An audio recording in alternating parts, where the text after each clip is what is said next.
बुझत नइखे पिया पलंग पलंग से जुझत नइखे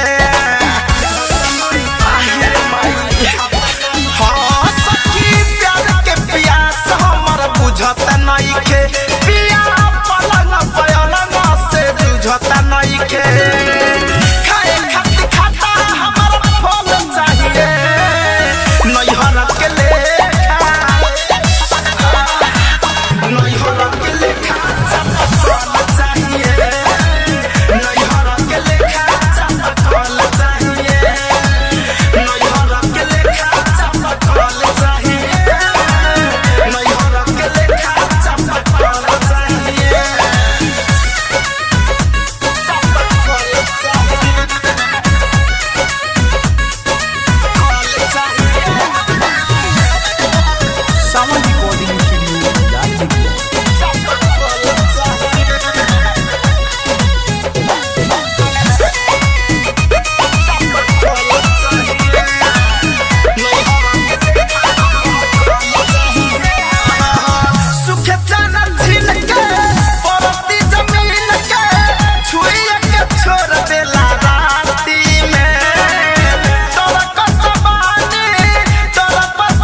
RCM म्यूजिक न्यू ऐप अभी डाउनलोड कीजिए हमारे गूगल प्ले स्टोर से और पाए भोजपुरी लोकगीतों का एक से बढ़कर एक ऑडियो वीडियो सॉन्ग बिल्कुल मुफ्त।